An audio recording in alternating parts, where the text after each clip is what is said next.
Up here in the main ballroom is Hi Alexa. Can you help me navigate college? How speech recognition can improve learning. All right, come on up.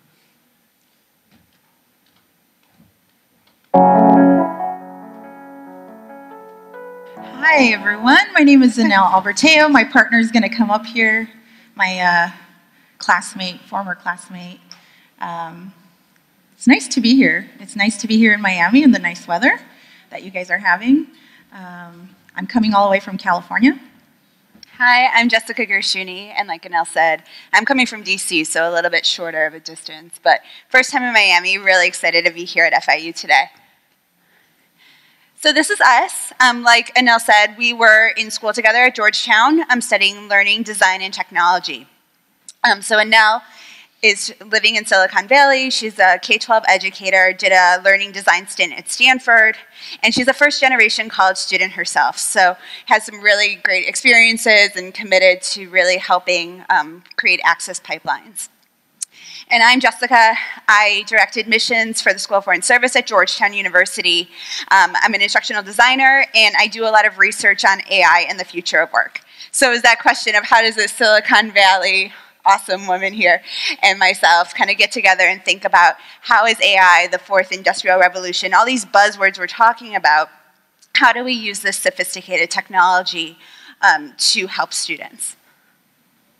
So the overview for today, we want to cover what some of the barriers to college readiness are in the US, how AI is making college more accessible, and then we're going to go into how we developed an AI Alexa skill, and what that user experience looks like, next steps, and so forth. So college readiness in the US, more than a third of people aged 5 to 17 are first-generation college students. So one of the largest growing population in the US. And they're less likely to have that college application support from their school, from their family. They're more likely to apply to schools closer to home. Even some research came out, those who are pursuing online education are oftentimes looking within their zip code or a couple adjacent zip codes to them. So some of the key barriers to college readiness are the questions that a lot of high school students are asking. How am I going to pay for this? How will I navigate college as the only or the first? So that idea of being a token person in a new community. Lack of family support is a critical issue, and then overall self-esteem issues or issues of self-efficacy. So artificial intelligence in higher ed, and there's kind of two schools of thought in that regard. The first is how are AI-enabled technologies changing the learning environment? So some of the conversations we've talked about, adaptive learning here or at Georgia State, they use predictive text analysis to help students with their financial aid, with enrollment management issues. And then something that really piqued our interest was when we learned that the ACT was partnering with Amazon Alexa to create an app helping students identify testing locations and centers and times, preparation courses and resources. And again, using AI to enable that type of conversation and communication. So 1 in 6 Americans own a smart speaker. Who here has an Echo or some sort of smart? Okay, great. So there's a pretty good target market even in this room, perhaps. So speech recognition technology trends, because some people might be asking, is it just a fad? Is it here to stay? What is the impact of it? So Amazon's Alexa is the leading speech recognition tool overall. And it's replacing other media tools. So people are more likely to listen to their Echo as opposed to listening to the radio, watching TV, using their smartphone, or maybe Alexa's on their smartphone and they're enabling it that way. And they're less likely to be using their computer. And the usage of an SRT is increasing the longer a user or the consumer has it. So that means that if there's a gateway, if there's an opportunity for someone to start utilizing it, there's a likely chance that we can increase that user experience, create maybe a lifelong practice or a longer term of use. Can I add something real quick here?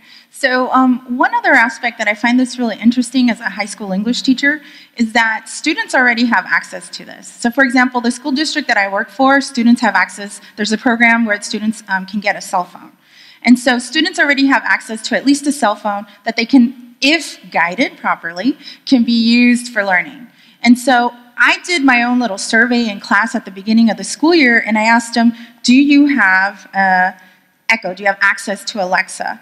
And so I have 72% of my students said, well, I have access to it, but I don't use it. And so I started to think, well, how might I use that opportunity for them to have that support? I can't be with them as a high school English teacher with them 24/7.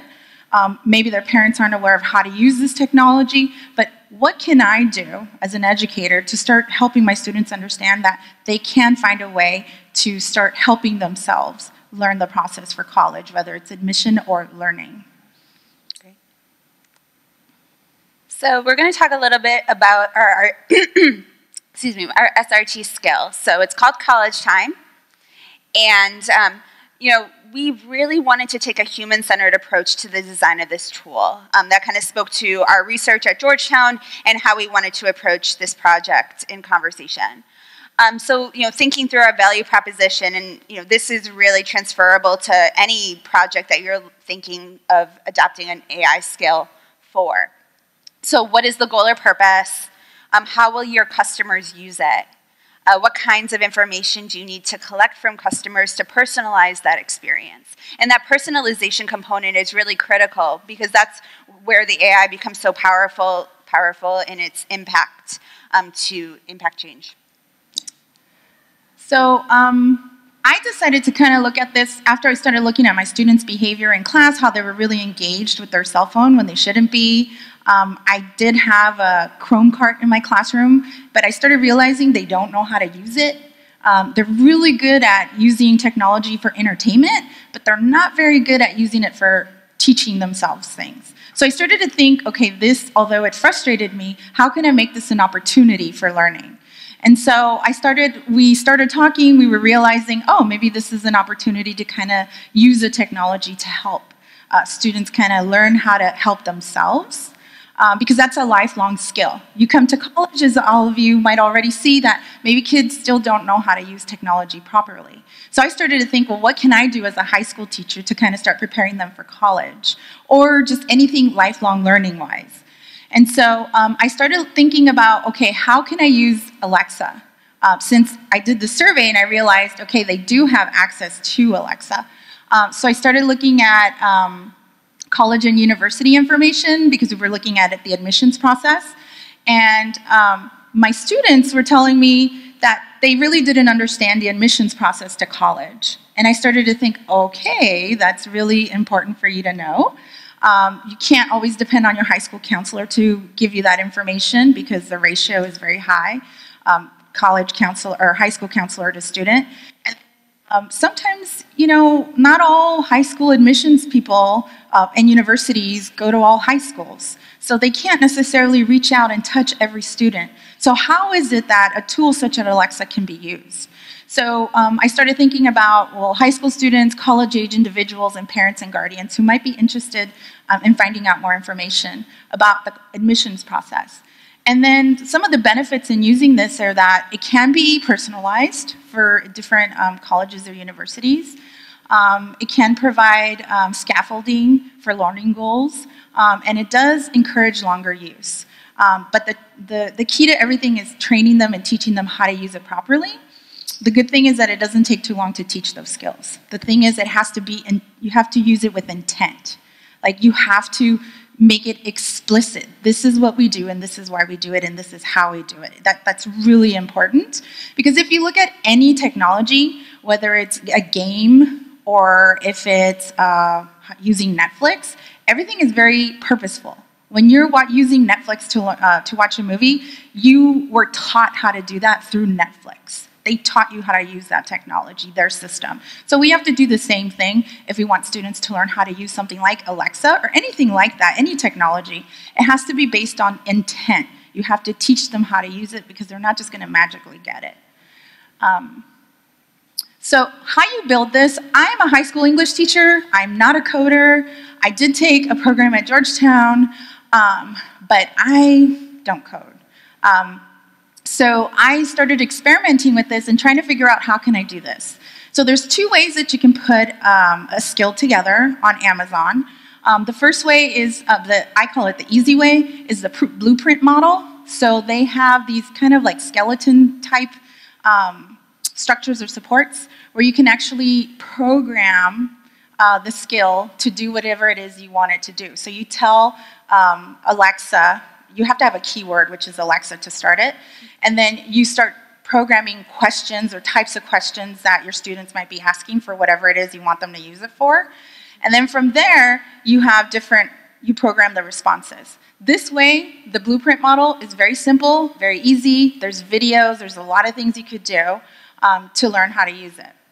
Now, if you really want something very specific for your course or your program or your department or your college, there's the DIY model, but this is a lot more labor intensive, and you need to work with someone who knows how to code, because it is asking you, you're trying to tell the Alexa system what specifically you want it to ask and what information you want it to grasp. And so for this, if you want really specific information, like for example, collecting emails or personal data that's connected to their Amazon Alexa account. So for example, if you want students within the university's proximity to apply to this university, for example, you need to collect that data, but that data comes from Amazon, from Alexa. So that requires labor-intensive programming. Now, if you're going to do something as the blueprint model, you can get, it's more like information. So for example, one of the questions that I created for Alexa for college time was, what's a undergraduate student? And so then I programmed responses. So it's very simple, it's very like seek answer. So instead of you using an encyclopedia to find information, you're asking Alexa to give you that information in a clear and concise format. And I have to say, it's very helpful. I have a 6-year-old son who uses Alexa, and he has conversations with her, and that's really also what kind of got me into that direction of thinking how to use Alexa, because he has conversations with her about where she's from, what does she do, what are her favorite colors, and she's been programmed to respond that way, and if she doesn't know how to respond to it, she'll say, I'm sorry, I don't understand. And then he just moves on to another question. So I started to think like this really is the next step in education. It's not the only answer, it's not the only way, but it's a very helpful way. So for personalization, as I said earlier, you can add college application to users' to-do list. That would have to be programmed. You can access addresses associated with that account, so if you're recruiting or if you need something very specific. Location services, and you can request customer contact information through it, but all of this requires more support and structure, and this is where you would partner up with someone who knows how to code if you don't know how to do it. So for me, I'm going to develop some apps or some skills a little more, but my husband's a programmer, so I'm depending on his skill set to help me with that. So if you want to do something for your specific department or for your specific subject, you can partner up with maybe your IT department, or maybe make it a collaborative project with, if you have a software engineering program, maybe this is something you could partner up, where students in the engineering program can partner up with like the humanities department, for example, to do some kind of project like this. And it always looks good to have collaborations like that. I also think, it's important to consider what information is evergreen, meaning that, the address of the institution, the general admissions contact information, that might be more feasible to code as opposed to like specific people's names or email addresses, which could change. So you kind of do have to think through what will be consistent, what might change, and how, like what information you should store. So this is just like a quick, simple outline of how you would put a skill together and kind of what happens.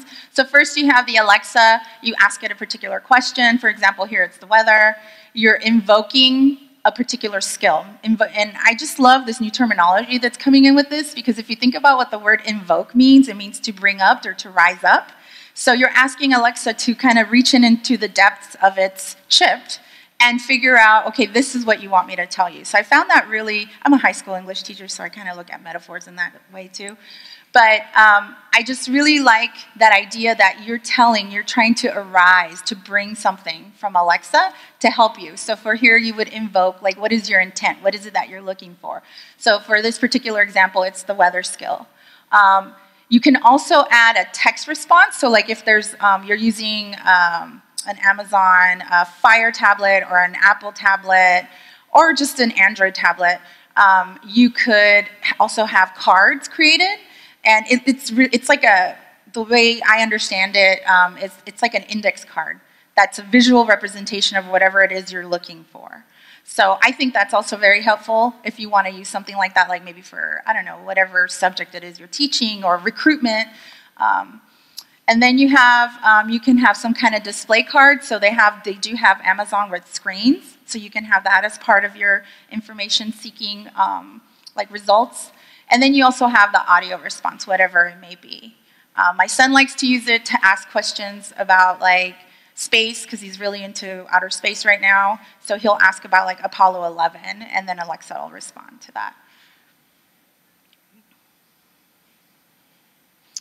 So one of the challenges with Amazon and Alexa is that the skill has to be downloaded. And that's the challenge, because it's like an app. So how do you get people, like if you're just putting it out there, how do you get people to like download this skill or this app? That's the challenge. However, if you're doing it very purposeful, like you're using it for college admissions, or you're using it for math or a humanities course, then it's kind of easy, because you're just telling your students already, like, please go and do this. So it's kind of like depending on how you're using it. Information that the skill can provide is limited. I mean, it is, after all, a robot. It's AI. It's not a human. So whatever you program it to say, that's all it's going to say. It's not going to, like, go the extra mile like a human might do. It really depends on how you're programming and what information is in there. And the personalization does require a good amount of coding. So that's kind of like a challenge if you want it very personalized. Right. And I think another challenge that we kind of came across, because we had some really good interview calls with some educators, admissions officers, as well as the ECT team that was developing this skill. And I think that a real challenge is you can't have just one school create an app. I mean, maybe within a small population, but like within the context of university admissions, you want Alexa to be able to speak to a lot of different institutions and a lot of different data sets. And so I think that's why it's an opportunity for us to really consider how to create that network and kind of build those educational partnerships, because ultimately it really needs to be kind of community-based and not just like the FIU Alexa app. Yeah. Yes. Great. Okay. So for us, what is the next thing? Well, my goal is to implement Alexa in my classroom with my students as reminders. So I'm trying to test how I can train my students to start using it. One of the things that I notice they're having a very difficult time is turning in things on time. So I'm just trying to find a way that they can use technology that they have available, like their cell phone. And one of the things I want to use is Alexa for reminding them, like a to-do list, learning at least create a to-do list, and let's see how that really works. So I'm at the how might we phase of my research. And also for time management, and we're also looking to see if anybody's interested in collaborating, if you want to add more to that. Yeah, absolutely. I mean, like I said, we're really trying to create a community-based program here. So I think having the expertise of other admissions officers, enrollment managers, and to really solidify what are these key data points. I think at the end of the day, we would want this to be a multilingual app that Spanish, French, that people could, like parents, grandparents, anyone can really use it to help guide their student in this application process and kind of give them some of the confidence that they're looking for. Yeah. Oh, great. I think we're done. So, all right. Thank you so much. Yes, thank you. So this is our contact information. We're both on Twitter, so we can kind of keep the conversation going. But we have some time to answer questions about our process, about our app. I think our time is up. Oh, is it up? Oh, okay, okay. Okay. Anybody have any questions, concerns? Yes.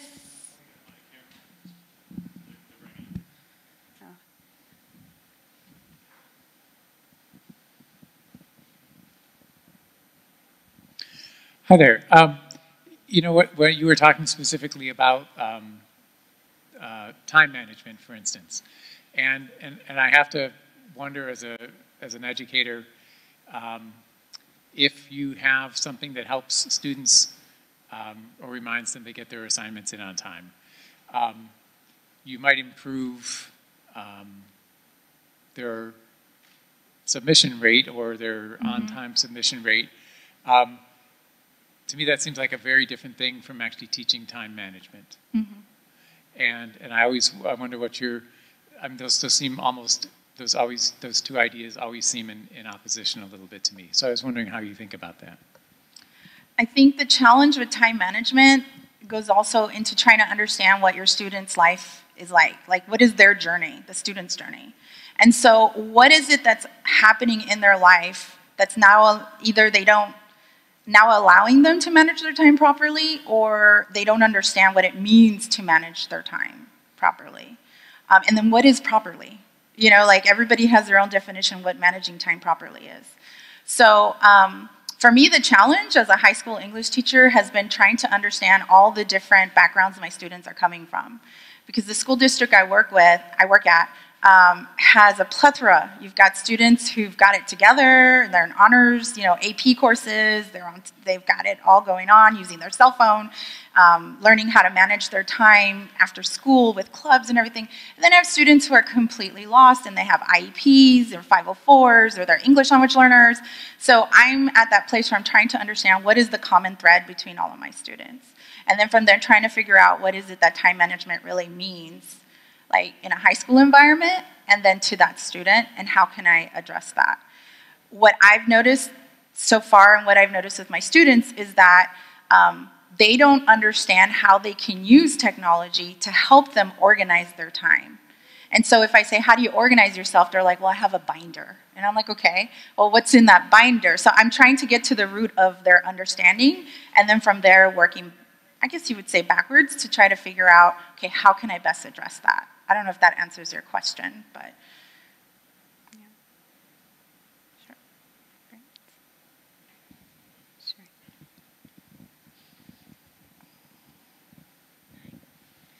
Thank you for your presentation. It was really interesting. I'm curious about, with your background as educators, what kind of tips would you have for more educator or faculty buy-in to some of these ideas and using this in the classroom itself? That's a great question. Yes. I mean, I think with any type of technology-enhanced learning, you need to evangelize people. You need to meet with them. You need to sell the proof of concept and the value proposition. I think in our research and as we've gone through it, there really is a need for more resources for students on navigating the admissions process. To your point previously, like a lot of this information exists, deadlines, application systems, but there's still some sort of a barrier, and maybe there's just a lot of noise, and they're trying to manage a lot of different aspects of their life. So this is another opportunity and tool that could be used, and I think ultimately it's going to come down to the data. So as we keep testing this, we're hoping to really have a proof of concept to show faculty and admissions offices of why they should participate and become more involved. And I also look at it more as like, I have a life, right? I'm a mom, I'm a wife, I'm a daughter. I like traveling and doing other things with my life other than just grading papers and trying to keep my students on task all the time. So I think if you also kind of promote the idea of being able to have a balance, work and life balance, which I think sometimes it's missing for educators, whether it's K through 12 or in higher education. I think that's a tool that can be used to get buy-in, as in, well, I like the idea of having a work-life balance. I mean, other professions have it, right? Why can't educators have it too? And why not leverage technology to bring that to our lives? Because I love teaching. I enjoy it. I just get overwhelmed, and sometimes I'm like, what am I doing here? And I don't want to quit. So I want to find ways to use technology to help me stay in the profession because I think it's valuable and I'm passionate about it. Okay. All right. Well, thank you so much again for having us. And yeah, if you have any other questions, I'd be happy to talk later. So yeah, absolutely. Yeah. Excuse me? Can I? Oh, go ahead.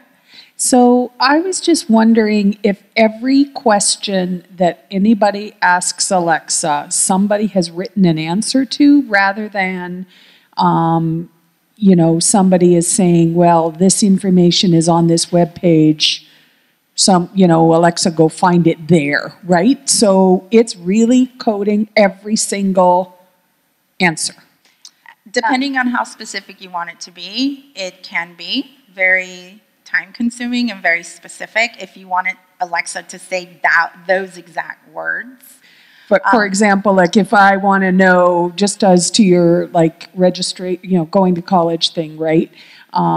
Where is, or you know, what's the place that, who's the admissions officer for this, you know, this school? Yeah.